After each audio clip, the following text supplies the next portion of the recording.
Today I will discuss about the vector. We know that physics is a science of measurement, and to describe physics some physical quantity is needed.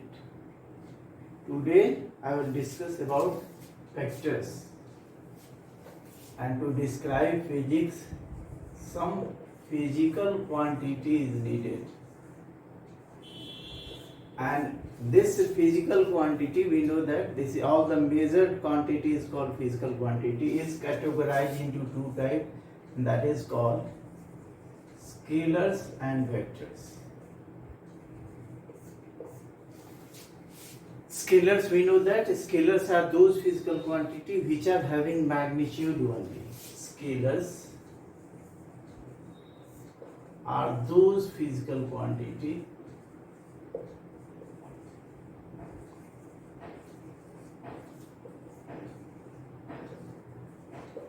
which can be described by magnitude only, which can be described by magnitude only.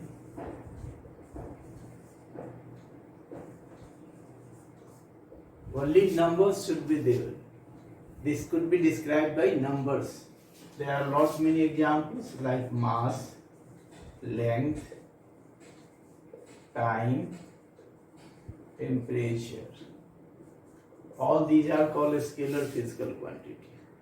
Now, vectors. And we know that vectors are those physical quantity which are having magnitude as well as direction. Vectors are those physical quantity को PQ से लिख देते हैं, which can be described by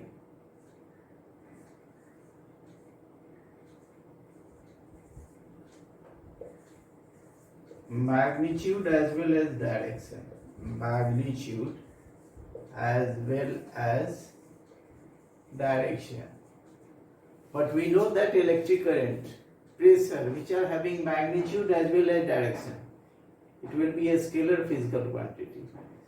So one more characteristic is needed, that is, it must obey the rules of vector algebra. It says vectors are those physical quantity which can be described by magnitude as well as direction.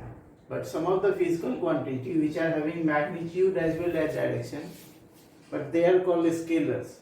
So one must characteristic, this should be added. It obeys the rules of vector algebra. अभी हम लोग पढ़ेंगे vector algebra क्या है. Examples like हो गया force, displacement,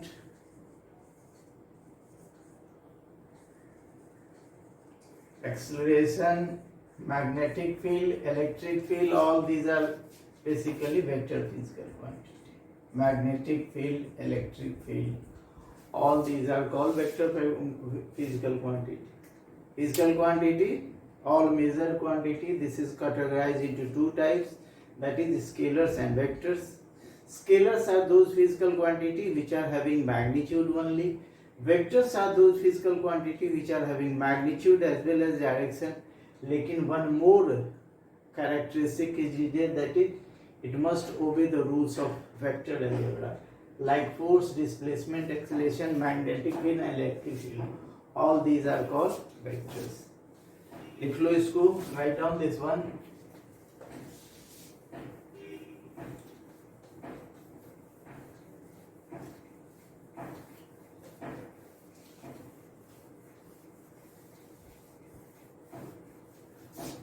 Vectors are those physical quantity which are having magnitude as well as direction. Now we come to know about the representation of vector. Representation of vector. A vector can be represented by a directed line segment. ऐसा line segment जिसके पास direction हो, उससे हम लोग किसी vector को represent करते हैं. Vector can be represented by a directed line segment. Directed line segment. Here this one is called tail or initial point. This is called initial point. और इसको हम लोग क्या कहते हैं? This is also called tail. इसको हम लोग कहते हैं this is called terminal point. और इसको हम लोग हेड भी कहते हैं. ये हमारा इनिशियल पॉइंट हो गया. This is your terminal point. ये जो लंबाई है, length of the vector that will gives you the magnitude of vector.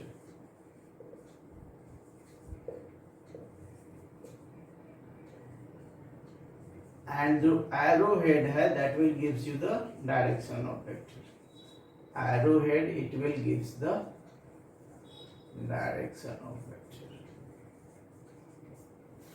Representation of vector. Vector can be represented by a directed line segment. This will gives you the magnitude of vector, and the arrowhead that will gives you the direction of vector. This is your representation of vector. Now we know about the angle between the vector. Angle between the vectors. Vectors के दो एक होता है, this is your initial point और इसको क्या कहते हैं? This is called tail end this is your terminal point. इसको कहते हैं हेड. जहां कहीं वेक्टर के दो टेल्स कोलाइड होते हैं, दो टेल्स कोलाइड हुए या फिर वेक्टर्स के दो हेड कोलाइड हुए, then interior angle be the angle between the vector. क्या होगा? When two tails of a vector collide और या फिर दो हेड कोलाइड होते हैं, देन क्या होता है? Interior angle be the angle between the vectors. But where a head and a tail collide, then that will be the exterior angle. ये एक head और यहाँ से दूसरे वेक्टर का एक tail collide करता है, then क्या होता है? ये जो बाहर वाला एंगल है, exterior angle, that will becomes the angle between the vector. ये exterior angle is the angle between the vector. फिर से एक बार इसको समझ लेते हैं. एंगल निकालने के लिए इन वेक्टर्स स्पेशली क्या होता है? इन वेक्टर्स के जब दो टेल आपस में या फिर दो हेड आपस में कोलाइड करते हैं, तब interior angle be the angle between the vector. और जब एक हेड और एक टेल कोलाइड करता है, तब क्या होता है? Exterior angle be the angle between the vector. Write down this one. देख लो इसको. Representation of vector, then angle between the vector.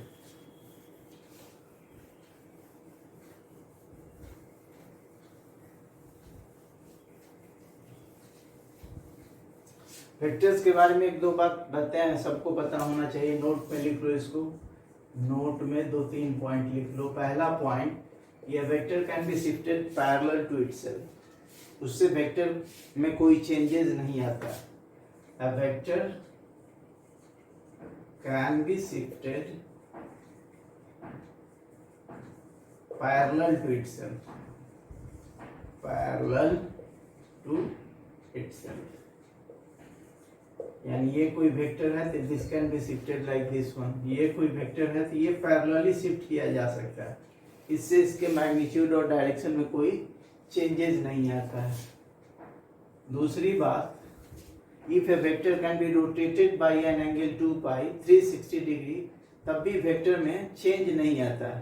ठीक है, वेक्टर में चेंज नहीं आता है. if a vector is rotated by an angle 360 degree, angle 360 degree, यानी 2 पाई कह सकते हैं इसको. थीटा यदि 2n पाई हो गया, n यहाँ पे क्या हो जाएगा? 1 2 3 हो जाएगा. इस केस में वेक्टर में कोई चेंजेस नहीं आएगा. वेक्टर को हम लोग 2 पाई एंगल से चेंज कर सकते हैं. जैसे ध्यान से देखो, ये हमारा ये कोई वेक्टर है, इसको रोटेट कर रहे हैं बाय एन एंगल 2 पाई, फिर अपना इनिशियल पोजीशन में आ जाता है. इसलिए जब हम लोग किसी भी वेक्टर को 2 पाई एंगल से रोटेट करते हैं तो उसमें कोई चेंजेस नहीं आता है. और तीसरी बात, ये जो हमारा अलजेब्रा है, there will be 4 operations there: addition, subtraction, division and multiplication. Division is not valid for vectors. Only 3 operation of algebra is valid for vector. ठीक है, इसको ध्यान में रखना है. Only 3 operations are valid in vector, वो क्या हो जाएगा, एडिशन, सब्ट्रैक्शन एंड मल्टीप्लीकेशन। ठीक है, division is not defined for vector. कारण क्या होता है कि वेक्टर के साथ डायरेक्शन एसोसिएटेड होता है और हम लोग डायरेक्शन को डिवाइड नहीं कर सकते। तीन ही ऑपरेशन को हम लोग वेक्टर के लिए डिवाइड करते हैं, एडिशन, सब्ट्रैक्शन एंड मल्टीप्लीकेशन। चौथा ऑपरेशन वेक्टर्स के लिए वैलिड नहीं होता है। कारण क्या है, वेक्टर के साथ डायरेक्शन एसोसिएटेड है, हम लोग डायरेक्शन को डिवाइड नहीं कर सकते, इसलिए क्या होगा, division is not valid for vector algebra. Clear हो गए।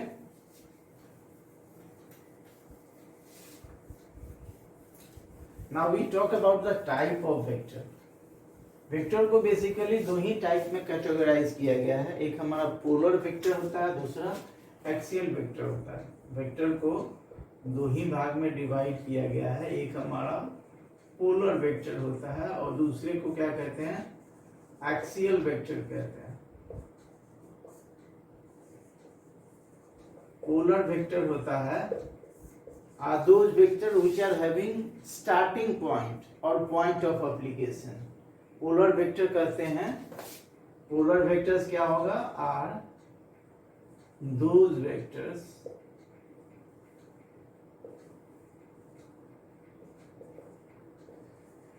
which are having a starting point, having starting point, a starting point और point of application होना चाहिए, और point of application।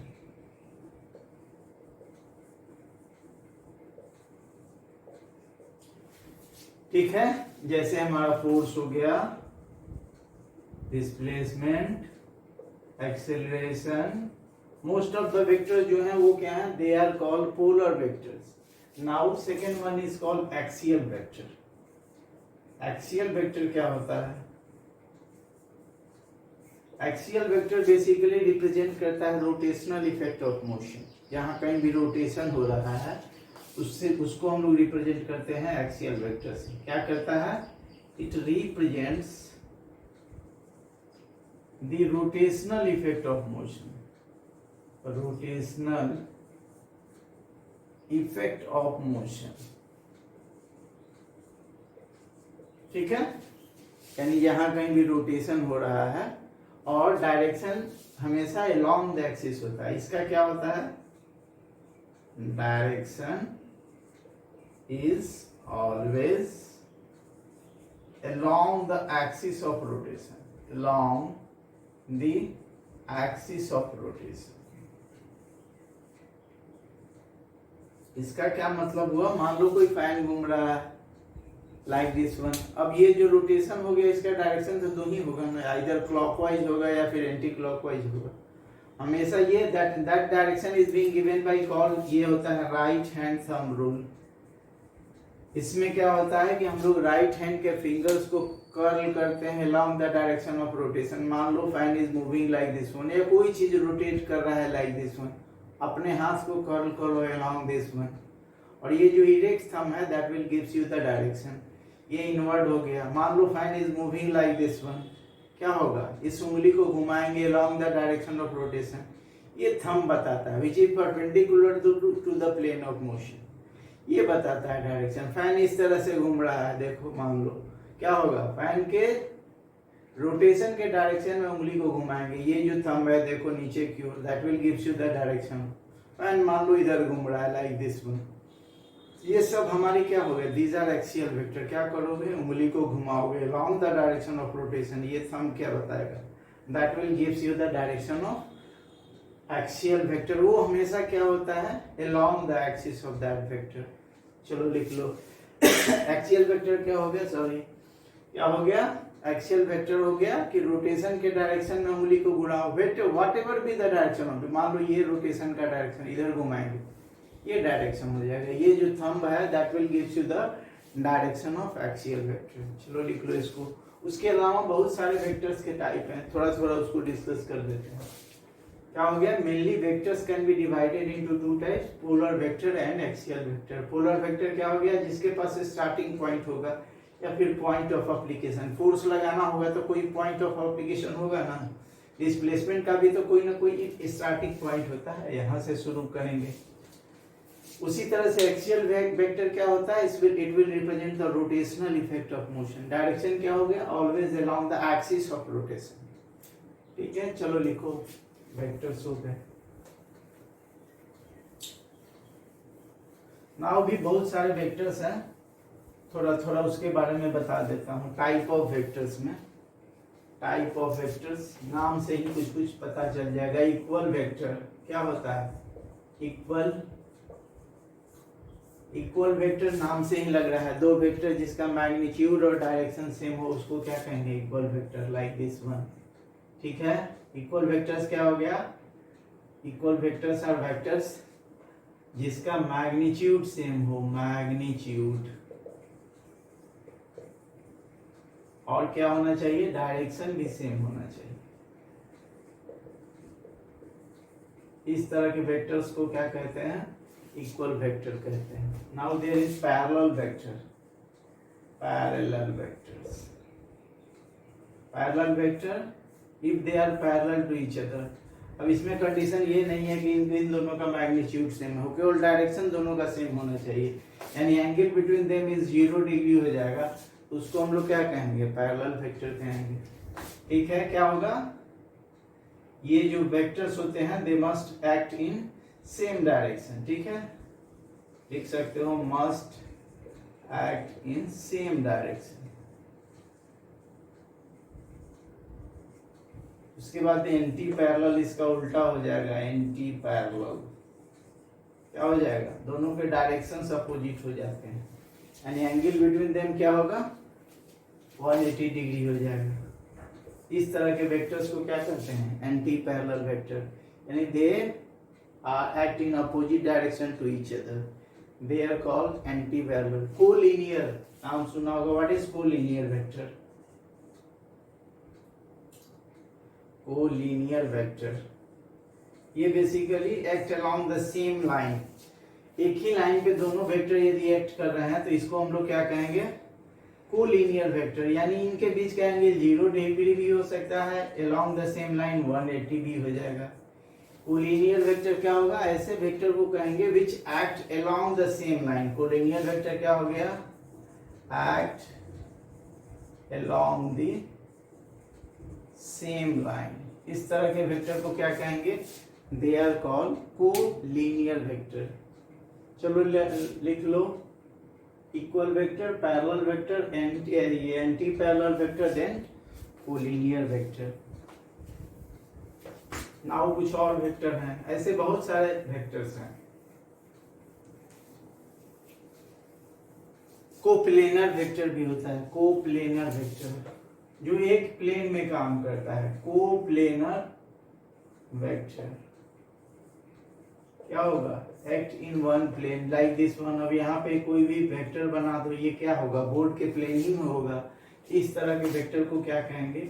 Coplanar vector. और भी वेक्टर्स हैं जैसे कोइनिशियल वेक्टर, कोइनिशियल वेक्टर, ऐसे वेक्टर्स जिनके इनिशियल पॉइंट सेम होते हैं, like this one, initial point same होते हैं, उसको क्या कहेंगे हम लोग? दीज आर कॉल्ड को इनिशियल वेक्टर। कुछ कहीं देखोगे को टर्मिनस वेक्टर भी होता है, को टर्मिनस वेक्टर, यानी क्या होता है? को टर्मिनस, जिसका टर्मिनल पॉइंट, फाइनल पॉइंट्स एक जगह पे होता है, ये हमारे क्या हो गए? दीज आर कॉल्ड को टर्मिनस वेक्टर। उसी तरह से फिक्स वेक्टर होते हैं जिसका इनिशियल पॉइंट फिक्स होता है।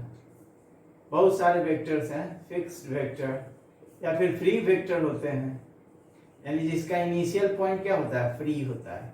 ये जो इनिशियल पॉइंट है ये फ्री होता है, ये हमारा क्या हो गया? फ्री वेक्टर हो गए। These are the vectors.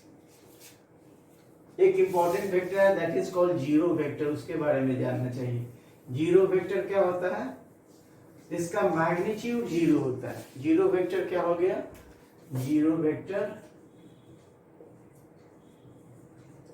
The vector having magnitude zero होता है, लेकिन इसका कोई फिक्स डायरेक्शन नहीं होता है, इसलिए कहते हैं कि डायरेक्शन इसका क्या होता है, आर्बिट्ररी होता है।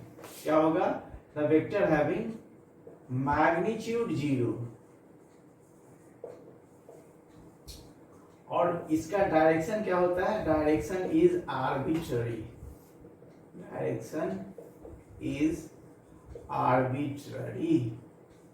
जैसे मान लो कोई ऑब्जेक्ट रेस्ट पे होगा तो उसका वेलोसिटी वेक्टर क्या होगा, जीरो, एक्सेलरेशन वेक्टर क्या होगा, zero.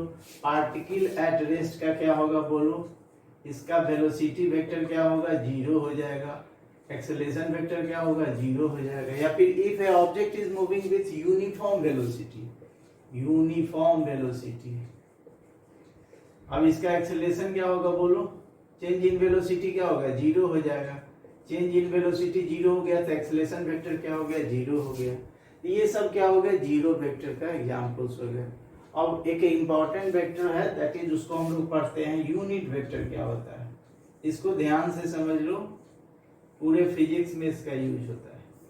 What is unit vector, नाम ही से लग रहा है, the vector having magnitude unity, ठीक है, ऐसा वेक्टर जिसका मैग्नीट्यूड क्या होता है, यूनिटी होता है। क्या होगा, vector having magnitude unity, magnitude unity यानी वन होना चाहिए, उस वेक्टर को क्या कहेंगे हम लोग, they are called unit vector. चूंकि मैग्नीट्यूड वन होता है तो इसको किसी से मल्टीप्लाई करोगे तो उसके मैग्नीट्यूड में कोई चेंजेस नहीं आएगा। This is being used to represent the direction of vector. क्या होगा, unit vector is used to represent the direction of a vector, direction of a vector। Unit vector को कहाँ यूज करते हैं, it is being used to find the direction of vector. इसको मिटाते हैं, जैसे हमारे पास कोऑर्डिनेट सिस्टम है एक्स वाई जेड एक्सिस। अब यूनिट वेक्टर को देखो ऐसे भी डिफाइन कर सकते हैं, मान ले हमारे पास कोई वेक्टर है। अब एक बात यहाँ ये भी जान लो कि किसी चीज के मैग्नीट्यूड को लिखने का थे, ये हमारा होता है modulus of vector, modulus of vector इस तरह से लिखा जाता है, दोनों बगल में एक पैरेलल लाइन खींच देते हैं, या फिर सिंपली ये लिख दोगे तो वो भी क्या होता है, that will represent the magnitude of a vector. अब यहाँ ध्यान से देखो, A vector if divided by its magnitude, ये क्या होगा, ये एक यूनिट वेक्टर हो गया कि नहीं। इसको हम लोग कैप से डिनोट करते हैं, एक कैप लगा देते हैं। एक कैप क्या होगा, vector divided by its magnitude, इसको हम फिर क्या कहेंगे, यूनिट वेक्टर कहेंगे। ठीक है, यहाँ देखो यूनिट वेक्टर यानी क्या होगा, a vector divided by its magnitude, divided by its magnitude is also a unit vector, is a unit vector। ठीक है, एक वेक्टर को हम लोग उसके मैग्नीट्यूड से डिवाइड करते हैं तो वो भी क्या होता है, एक यूनिट वेक्टर नहीं होता है, जिसका मैग्नीट्यूड क्या होगा, वन होगा।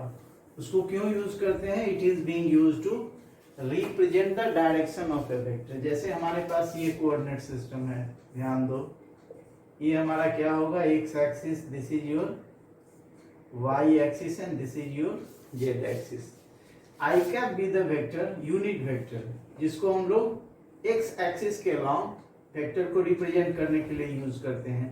j cap हो जाता है along y axis and k cap क्या हो जाता है, it is along z axis। I cap क्या होगा, एक यूनिट वेक्टर है in the direction of x axis।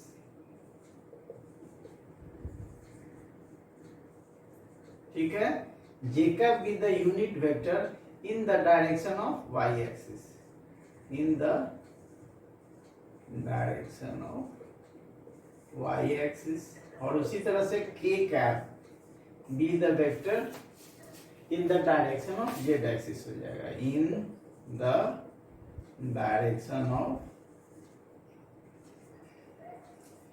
z axis।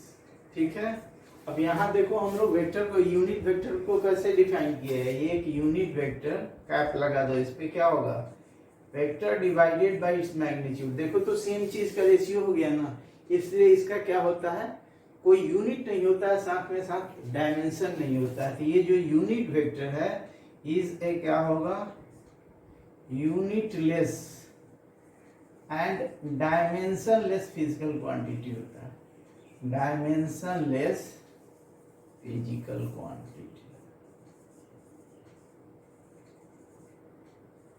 ठीक है, ये जो हमारा यूनिट वेक्टर होता है ये क्या होता है, एक unitless and dimensionless physical quantity. ठीक है, चलो इसको लिख लो।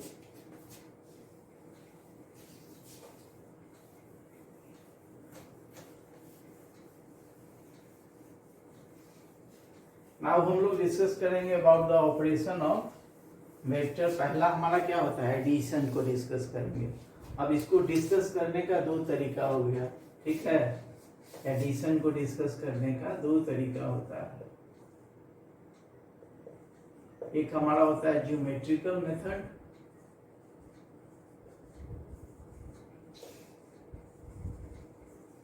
सेकेंड वन को कहते हैं एनालिटिकल मेथड, एनालिटिकल मेथड।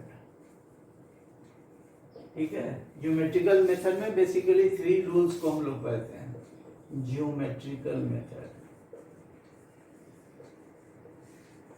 इसमें हम लोग 3 रूल्स को पढ़ते हैं। पहला हमारा होता है ट्रायंगल रूल,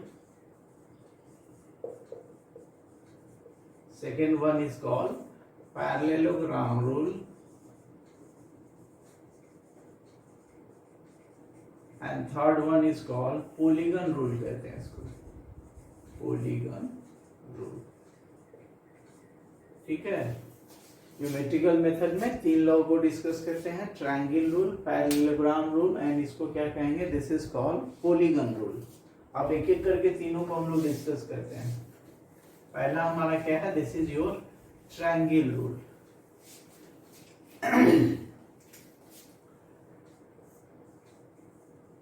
ट्रायंगल रूल नाम ही से लग रहा है कि एक ट्रायंगल होना चाहिए, ट्रायंगल किसी भी तरह का हो, ट्रायंगल रूल का कहते हैं। मान लो ये हमारा ट्रायंगल है, 2 साइड 2 वेक्टर, तीसरा साइड क्या होता है, उसका रिजल्टेंट होता है। अब इसको हम लोग ध्यान से पढ़ते हैं।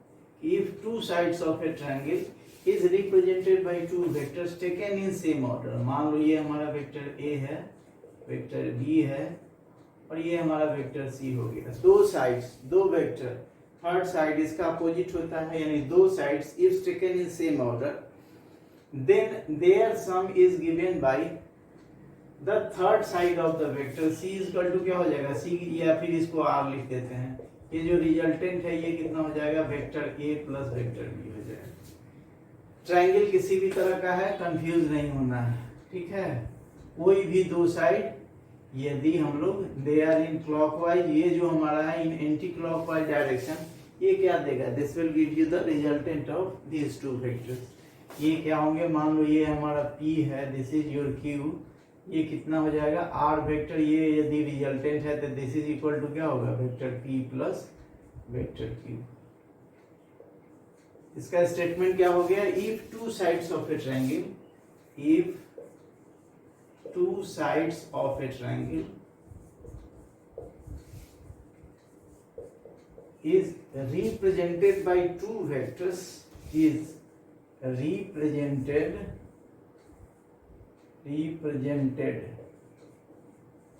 by 2 vectors taken in same order, by 2 vectors taken in same order। इसको ध्यान में रखना है, taken in same order। ठीक है, ये जो तीसरा साइड है इन अपोजिट वेक्टर, देखो ये दोनों क्या है, एंटी क्लॉकवाइज, ये क्या है क्लॉकवाइज, ये दोनों देखो किधर है क्लॉकवाइज है, तो ये क्या हो जाएगा एंटी क्लॉकवाइज है। ठीक है ना, ये है इधर, ये तीनों तो सेम डायरेक्शन में हो गए, इसको ऊपर कर देते हैं, this is in opposite direction, no वही है। ठीक है, ये इधर है, ये इधर है, क्या होगा, taken in same order, then third side, then क्या होगा, third side in opposite order। क्या करता है, give resultant of these two vectors, resultant of these two vectors.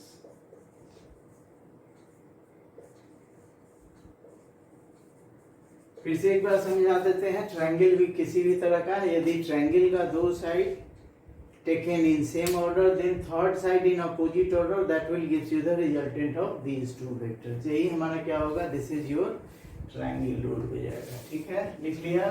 चलो now we discuss about the parallelogram rule. Parallelogram rule नाम ही से लग रहा है पैरेललोग्राम तो होना ही चाहिए। पैरेललोग्राम रूल देखो यहाँ पे एक पैरेललोग्राम ये कहता है कि if two adjacent sides of a parallelogram, आस पास वाला, ये मान लो हमारा ए वेक्टर है और ये हमारा बी वेक्टर है, then diagonal from their intersection, इसके इंटरसेक्शन से जो डायगोनल निकलेगा यही इन दोनों के रिजल्टेंट का वैल्यू देगा। ये हमारा यदि r है तो ये कितना हो जाएगा, r equal to vector A plus vector B हो जाएगा। कोई भी दो साइड पैरेललोग्राम बना लो, कोई भी एडजेसेंट दो साइड, ये मान लो हमारा p है, this is your vector q, then intersection से जो डायगोनल पास करेगा वही डायगोनल क्या देगा, that will gives you the sum of these two vectors. ये हमारा क्या हो जाएगा, this is your vector p plus vector q हो जाएगा। ठीक है, इसका स्टेटमेंट क्या हो जाएगा, if two adjacent sides, adjacent sides of a parallelogram is represented by two vectors, is represented by two vectors, then क्या होगा, then diagonal from their intersection, then diagonal from their intersection, diagonal from their intersection क्या देगा, from their intersection it gives the resultant of these two vectors। क्या होगा, it gives the resultant of these two vectors, resultant of these two vectors। इसको ध्यान में रखना है। क्या होगा, दो adjacent sides of a parallelogram if represented by two vectors, then क्या होगा, diagonal from their intersection it will gives the resultant of these two vectors. ठीक है, ये हम लोग पहले डायगोनल की बात करें और दूसरा डायगोनल क्या बताएगा, ध्यान से देखो। ये देखो, ये हमारा पैरेललोग्राम है, इसको वेक्टर ए कहते हैं, ये हमारा बी हो जाएगा। These are the two vectors। अब ये दूसरे डायगोनल की बात करते हैं, इसको यदि हम लोग D कह दे रहे हैं तो देखो यहाँ पे ये ट्रायंगल रूल लगा सकते हैं, दो साइड इन सेम वेक्टर, तीसरा in opposite order, this will gives you the sum of these two vectors. यहाँ से ध्यान से देखो तो ये हमारा B और D क्या है, सेम ऑर्डर में है, B plus D equal to क्या हो जाएगा, वेक्टर A हो जाएगा कि नहीं। अब यहाँ इस डायगोनल की बात करते हैं तो D इक्वल टू क्या हो जाएगा, vector A minus vector B हो जाएगा। यानी ये जो पहला डायगोनल है that will gives you the resultant of two vector, ये जो दूसरा डायगोनल है सेकेंड डायगोनल क्या देगा, that will gives you the difference of these two vectors. इसको नोट में लिख लो, क्या हो जाएगा, सेकेंड डायगोनल क्या करता है, it will gives the difference of two vectors, difference of two vectors। ठीक है, जो पहला डायगोनल है that will gives you the sum of two vectors, ये जो दूसरा डायगोनल इन पैरेललोग्राम है that will gives you the difference of two vectors. लिख लिया होगा। चलो नाउ लास्ट वन को डिस्कस कर देते हैं, दैट इज कॉल्ड, इसको हम लोग पॉलीगन रूल कहते हैं। पॉली का क्या मतलब होता है, पॉली मतलब बहुत सारा, यानी जितना मन हो उतना ही साइड का पॉलीगन बना लेना है, इसमें कोई लिमिटेशन नहीं है। पॉलीगन रूल कहते हैं इसको, पॉलीगन रूल बेसिकली कहो तो एक्सटेंशन है ट्रायंगल रूल का। एक पॉलीगन हम लोग बना लेते हैं जितना साइड बन पाता है, ठीक है। इसको ए कहते हैं, ये बी हो जाता है, ये डी हो गया, और ये इसको ई कहते हैं। If they are taken in same order, देखो सारे वेक्टर्स को क्या करते हैं, सेम ऑर्डर। और ये जो आखिरी साइड है ये अपोजिट ऑर्डर में होना चाहिए, इसको मान लो जी कह देते हैं। ये जो आखिरी वेक्टर है इन सब के सम का बराबर होता है, ठीक है। ये जो वेक्टर जी है दिस इज इक्वल टू क्या होगा, A plus B plus C plus D plus क्या हो जाएगा, पी हो जाएगा, ठीक है। इसको कैसे लिख सकते हैं, लिख लो, इसको कहते हैं if various sides of a polygon is represented by different vectors, is represented by different vectors, by different vectors, ये भी ध्यान में रखना है, taken in same order, taken in same order, then क्या होगा बोलो, closing side in opposite order, this will gives you the resultant of all the vectors, ठीक है। then क्या होगा, closing side in opposite order, in opposite order, ये क्या देगा, gives resultant of all these vectors, क्या होगा, resultant of all vectors। आज इतना ही रहने देते हैं, नेक्स्ट क्लास में हम लोग इसके एनालिटिकल एनालिसिस की बात करेंगे। पॉलीगन लॉ क्या होगा, if various sides of a polygon is represented by different vector taken in same order, then क्या होगा, closing side in opposite order क्या देगा, this will gives you the resultant of all vector. Next video में हम लोग analytical method को discuss करेंगे। Okay, thank you guys.